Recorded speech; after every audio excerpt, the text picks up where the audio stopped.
सुननी, अब हमने कोई प्रेयर, कोई नमाज, कोई और आरतियां नहीं गानी। अब हमने 52 अक्षरों को समझ जाना है कि कैसे हम 52 अक्षरों में फंसे हैं। अब हमने अपना आत्मचिंतन करना है, जिसके लिए गीता में बोला गया अध्याय 3 का 17वां श्लोक कि हे अर्जुन, जो लोग, जो जीव अपनी आत्मा में रमण करते हैं, अपनी आत्मा में स्थित हो जाते हैं, अपनी आत्मा पे निर्भर हो जाते हैं, अब उनको और कोई धार्मिक कर्म करते हुए लागू नहीं होता। अब उन्हें किसी मंदिर, मस्जिद, गुरुद्वारे जाने की जरूरत नहीं, अब कोई तीर्थ नहाने की जरूरत नहीं, अब किसी पहाड़ की परिक्रमा करने की जरूरत नहीं। अब वो आत्मनिष्ठ हो गए हैं, अब वो स्थित प्रज्ञ हो गए हैं, अब उन्हें कुछ नहीं चाहिए। 18वें श्लोक में क्या बोला? जो आत्म में संतुष्ट हो जाते हैं वो किसी अन्य जीव पर निर्भर भी नहीं रह जाते। अब वो किसी का वेट नहीं करेंगे कि कोई गुरुजी आएगा और मुझे पार कराएगा। अब उनको वो चीज स्वयं मिल जाती है जिसकी उनको तलाश है, जिसकी उनको खोज है। तो यही संदेशा सब संतों ने दिया, किसी भी संत ने अलग बात नहीं करी। जितने भी पार ब्रह्म के ज्ञानी थे, जितने ब्रह्म ज्ञानी थे, उन्होंने ये बात नहीं करी। उन्होंने मंत्रों की साधना ही करी है।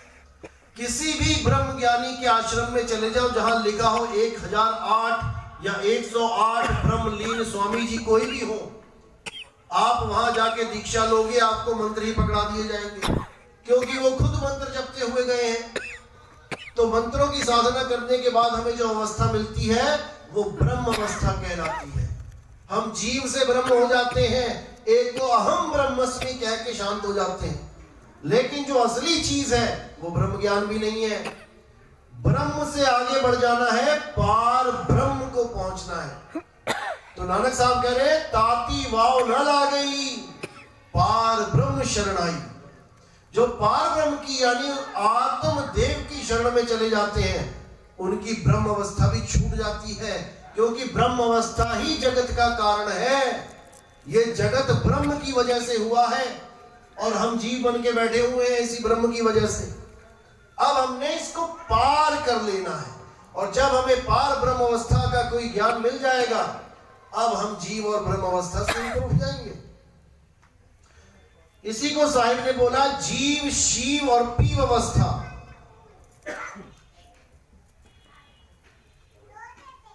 जीव शिव सब प्रगटे, वह ठाकुर वह दास, और सार शब्द वो चीज है जिसमें आप समाओगे, और ऐसा समाओगे कि फिर तुम्हें कोई अलग नहीं कर पाएगा। इसलिए साहिब ने बोला जाप मरे या जप्पा मरे, अनहद भी मर जाए, और सुरत समाए शब्द में, और वाको काल न खाए। वो सुरत एक बार शब्द में लीन हो गई, अब उसको काल नहीं पकड़ सकता। जैसे गंगा नदी पे कितने ही बांध लगा दो आप, कब तक लगा पाओगे? जब तक वो समुद्र में नहीं गिर गई। कहीं भी लगा दो, लेकिन एक बार वो समुद्र में समा गई, अब क्या बांध लगाओगे? अब तुम्हारे बस की बात नहीं है बांध लगाना। तो साहिब क्या कह रहे हैं कि सुरत समाए शब्द में, और वाको काल न खाए। अब उसको काल नहीं पकड़ सकता, लेकिन तब तक नहीं छोड़ता वो जब तक उसे सुरत को सही शब्द ना मिल जाए। क्योंकि शब्द तो सारे ही गुरु देते हैं, कहीं भी चले जाओ उसी वक्त हिंदी के अक्षर, पंजाबी के अक्षर, उर्दू के अक्षर कोई भी पकड़ा देगा, अरबी में कलमा पढ़ा देगा, अंग्रेजी में प्रेयर पकड़ा देगा, हिंदी भाषा में स्वर व्यंजन पकड़ा देगा, जपते रहो। इसीलिए गुरु ग्रंथ साहब में कबीर साहब ने साफ लिख दिया, वहां पे वाणी बताई, 52 अक्षर जोरे आन, और सके न अक्षर एक पहचान। ये 52 अक्षर जब से पैदा हुए, देखो कितने सारे 52 अक्षर लिखे हैं, इसी में से उठा उठा के अपने अपने भगवानों के नाम बना लिए।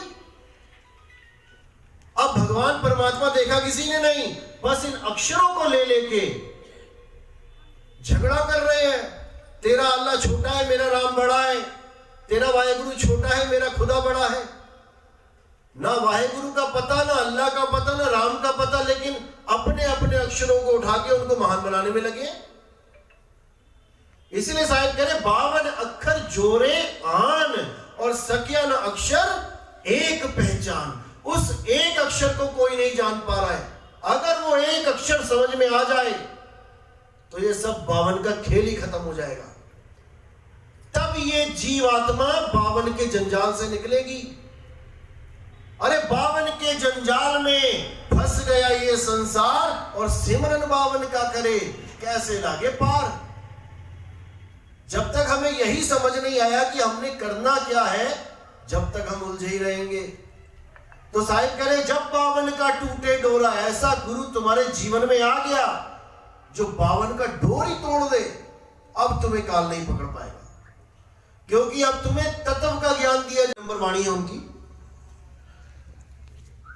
राग आशावारी, कहते साधो भाई बेगम भेद लखाया, कि जो मैं तुम्हें भेद बताने जा रहा हूं वो बेगम, यानी उसको अगर तुमने समझ लिया तो सारे गम तुम्हारे जीवन के खत्म हो जाएंगे। तुम बेगम देश पहुंच जाओगे। और गम कौन सा लगा है हमें? जन्म मरण का गम है। ये सब खत्म हो जाएगा। कब होगा? अखंड अडोल डोलते नाही, निर्भय रहत अचाया, यानी वो अवस्था मिल जाएगी तुम्हें कि अब तुम अखंड हो जाओगे। अखंड अडोल, अब तुम डोलोगे नहीं इधर उधर, क्योंकि डोलने का काम है सुरत का, शब्द नहीं डोलता। शब्द तो अचल है। साहिब कहते हैं आवे ना जावे जन्मे नहीं मरे, सो निज पीव हमारा हो। हमारा वो पीव आत्मदेव अडोल है, अचल है। इसी को गरीबदास जी बोला, सतगुरु के लक्षण कहूं अचल विहंगम चाल, और हमें मरापुर ले गया ज्ञान शब्द सरघाल। मुझे ऐसा ज्ञान दे दिया मेरे सतगुरु ने कि विहंगम चाल के द्वारा मेरी अवस्था को अचल कर दिया। अब मैं डोल नहीं रहा हूं जीवों की तरह। आगे कहते अर्ध उर्ध आर नहीं पारा, यानी ना तो मैं अर्ध यानी शरीर में, और ना मैं उर्ध यानी दसम द्वार को फोड़ के कहीं भाग जाते हैं ऊपर। ना अर्ध ना उर्ध, अर्ध उर्ध आर नहीं पारा। आर यानी अंदर और पार यानी बाहर। ना कोई शब्द ठहराया, मैं किसी शब्द की महिमा नहीं गा रहा कि मेरे ही पंथ में कोई 52 अक्षरी नाम लेने लग जाए तो वो सदगुरु बन जाएगा। शब्द का खंडन कर रहे हैं साहिब। आगे देखो क्या लिखा है, रैन दिवस चंदा भी नाही, ना कोई अधर कहाया। रैन दिवस चंदा भी नाही, ये सूर्य चांद अधर कहलाते हैं यहाँ पे, यानी बिना आधार के खड़े हैं। देखो आसमान ऊपर खड़ा है बिना आधार के, गिर क्यों नहीं जाता हमारे ऊपर?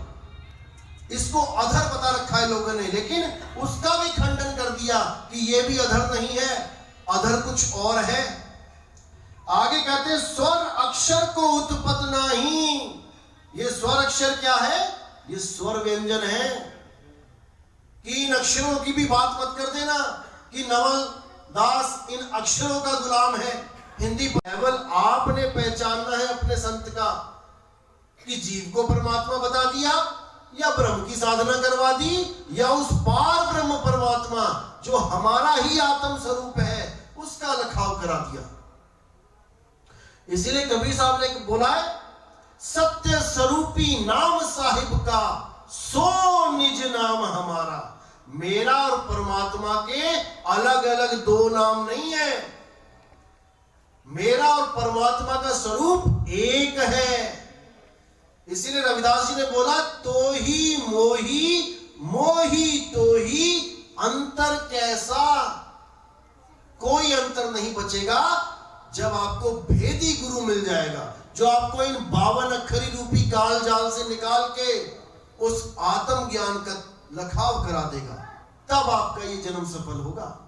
तो आगे कहते कह न बोलो सदा नहीं केवल आप अलेप रहाया, यानी मैं इस शरीर में भी तो आ गया, दुनिया में आ गया, लेकिन अलेप।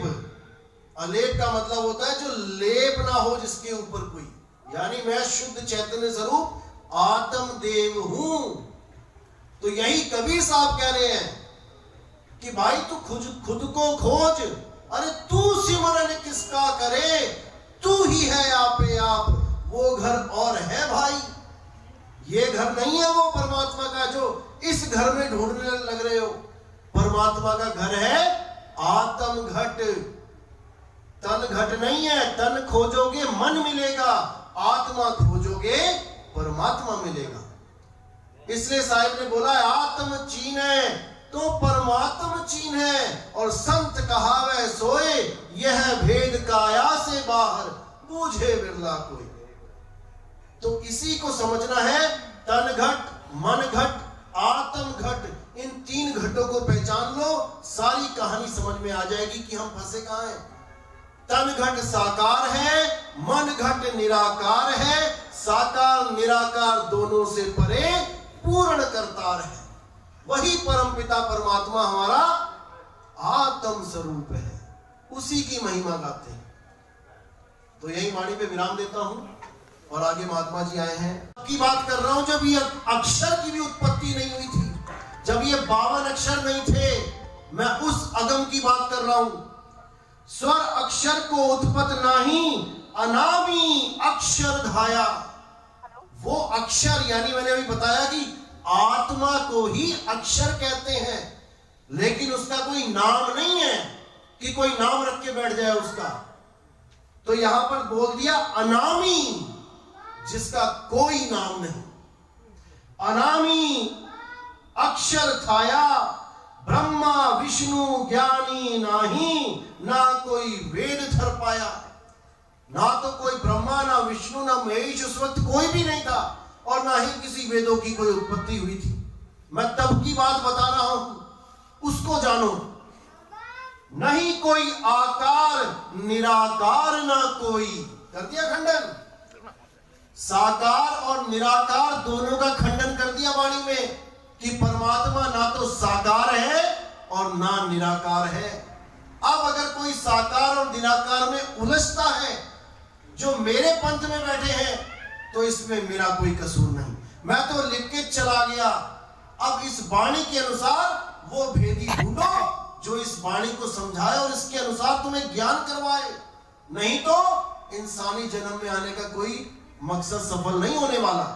आगे क्या कह रहे हैं?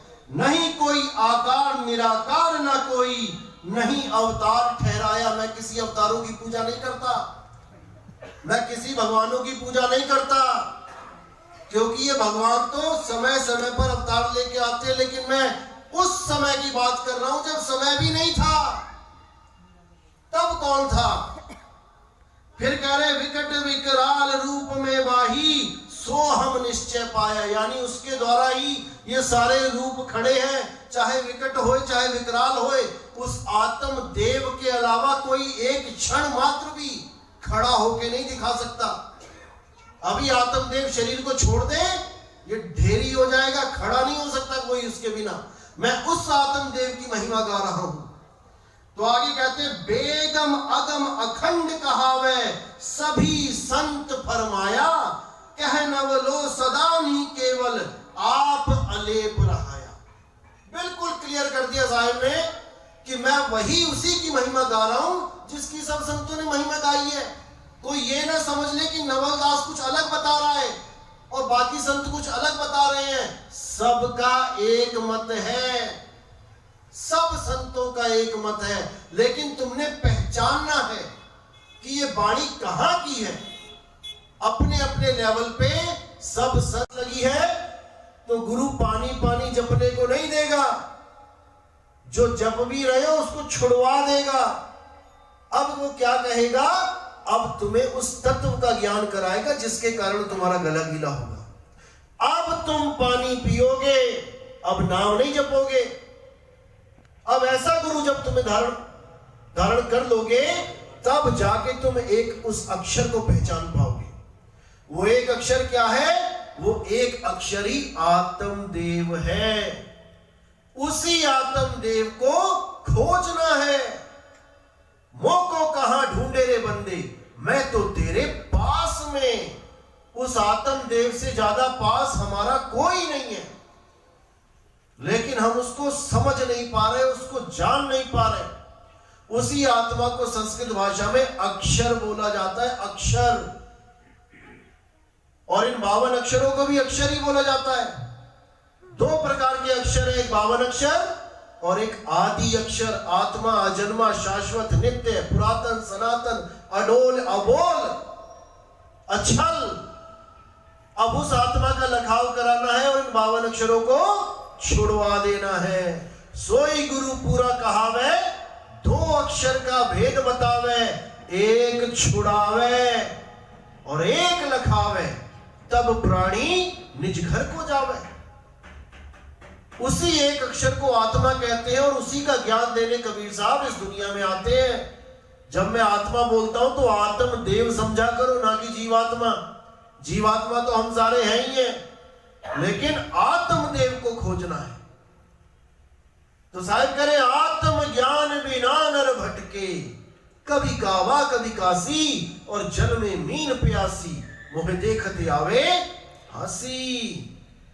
किसको खोजना है? आत्म ज्ञान। आत्म ज्ञान का मतलब ये नहीं मैं किसी देवी देवता का नाम जपने लग जाऊं, मैं किसी गुरु महाराज का नाम जपने लग जाऊं, मैं किसी अल्लाह वाहिगुरु गॉड को याद करने लग जाऊं। आत्म ज्ञान का मतलब है आत्म यानी मेरा खुद का, मेरा निजी। जैसे हम कहते हैं आत्महत्या, यानी मैं किसी और की हत्या ना करके अपनी हत्या करूं, तो ये आत्महत्या कहलाती है। आत्म रक्षा यानी मैं किसी और को ना बचा के अपनी रक्षा करूं, ये आत्म रक्षा कहलाती है। आत्म कथा यानी मैं किसी और की कथा ना लिख के अपनी कथा लिखूं, ये आत्म कथा कहलाती है। और किसी और का ज्ञान ना लेके मैं अपना ज्ञान लूं, ये आत्म ज्ञान कहलाता है। आत्म ज्ञान के लिए किसी अक्षर, किसी नाम की जरूरत नहीं है, किसी अन्य भगवान देवी देवताओं की जरूरत नहीं है, क्योंकि जप केवल वो कर सकता है जिसके कान ठीक हो। जिसके कान ठीक है वही गुरु से नाम दीक्षा में कोई मंत्र ले सकता है। अगर बहरा आदमी चला गया नाम लेने, तो गुरु क्या नाम देगा उसे? गुरु के होंठ दिखेंगे उसे हिलते हुए, क्या बोल रहे हैं ये? अगर वो नाम नहीं ले पाया तो क्या उसको परमात्मा नहीं मिलेगा? यानी परमात्मा अक्षरों का गुलाम हो गया कि अक्षर जपेगा तो मिलूंगा, नहीं जपेगा नहीं मिलूंगा। ऐसा अक्षरों में हमें उलझा दिया गया है इन अधूरे संतों के द्वारा। हम अक्षरों के अधीन हो गए हैं इन अधूरे गुरुओं के द्वारा। इसीलिए गरीबदास ने कहा, गुरुआ गाम बिगाड़ा संतों, गुरुआ गाम बिगाड़ा। इन गुरुओं ने पूरे पूरे गांव बर्बाद कर दिए भगवान के नाम जपवा के, क्योंकि इनको भेद ही नहीं है उसका कि वो परमात्मा मिलता कैसे है। इनको सिमरन और जाप में भेद नहीं पता कि हमें परमात्मा का नाम जपना है कि सिमरन करना है। ये सिमरन को ही जाप बना के बैठ गए और जाप को ही सिमरन घोषित करके बैठ गए। वाणियों में हर जगह ये लिखा है कि परमात्मा को याद करो, परमात्मा का सिमरन करो। जाप नहीं बोला, जाप के लिए तो बोला गया है राम राम करता जग फिरे, राम ना पाया जाए। वहां पर तो मना किया गया है कि राम राम का जाप मत कर बेटा, राम को ढूंढ। वो राम कहां है? अरे तेरे पास है। कस्तूरी कुंडल बसे और मृग ढूंढे बन माही, ऐसे रमता राम है और ये दुनिया जाने नाही। वो रमता राम हमारी आत्मा में रमा हुआ है। आत्म में राम, राम में आत्म, चीनस गुरुमुख विचारे। ऐसा गुरु मिल जाए जो हमें हमारी आत्मा का ज्ञान दे दे, ना कि ये हिंदी, पंजाबी, उर्दू, फारसी, चाइनीज अक्षरों के साथ हमें जोड़ दे। हम हिंदुस्तान में रहते हैं इसलिए हमें हिंदी अक्षरों से प्रेम है, इसीलिए हम उन गुरुओं को धारण करते हैं जो हमें हिंदी के नाम दे रहे हैं। आप कभी चाइना में जाके किसी गुरु से चाइनीज नाम लेके देख लेना, तुम्हारा इतना भी विश्वास नहीं बन पाएगा उन नामों में कि उन नामों को जप के मैं पार हो जाऊंगा, क्योंकि उसका मतलब ही नहीं समझ में आएगा तुम्हें। इन हिंदी के नामों के तुम मतलब समझ रहे हो, इसलिए तुम आस लगा के बैठ गए हो कि ये मुझे पार कर देंगे। लेकिन साहिब क्या बोल रहे हैं कि ये सब 52 अक्षर का खेल है, यही काल जाल है। जो नर पड़े 52 नकली नाम कथे तेरे जीवा। ये जितने नकली नाम है इस जीव और कंठ से निकलते हैं। और सतनाम तेरा परापुर बला, वो सतनाम इस मुख का मोहताज नहीं है, वो इससे न्यारा है। क्योंकि ये जितने भी नाम है ये होठ कंठ से बनते हैं। होठ कंठ लागे नहीं, जीव्या नहीं उच्चार, और गुप्त वस्तु जो लख है सो निज हंस हमार। उस गुप्त वस्तु को लखना है, लोग मंत्रों को लख रहे हैं। दुख होता है देख के कि कबीर पंथियों का ये हाल है। जिस कबीर साहब ने 52 अक्षर के ऊपर इतना बोला, वो तक 52 अक्षरी नामों से नहीं बच पा रहे, क्योंकि बुद्धि पे काल ने ताला लगा रखा है। अब कोई ऐसा आए जो उनकी बुद्धि के ताले खोले तो वो उन्हें दुश्मन नजर आता है। उनको लगता है हमारी गुरुवाई तो गई। अरे भाई, तुम्हारी गुरुवाई इतनी इंपॉर्टेंट नहीं है जितना ये एक एक जीव इंपॉर्टेंट है मालिक के लिए। ये 84 में चला गया तो तुम्हारी गुरुवाई का क्या करोगे? ऐसी बद्दुआएं देगा ये जीव 84 में जाके, तुम्हारे आसन हिल जाएंगे सबके। क्योंकि तुम्हें केवल गुरुवाई और मान बढ़ाई अहंकार की वजह से तुम्हें अभी समझ में नहीं आ रहा है कि जीवों के साथ कितना बड़ा अत्याचार कर दिया तुमने। लेकिन अब मूल ज्ञान खुला है। अब एक एक जीव जागेगा और इन 52 अक्षरों को समझ के इनको त्यागेगा। तो इसी के साथ जो मैचिंग नवल साहब का ज्ञान है, आज उस वाणी को भी खोलेंगे।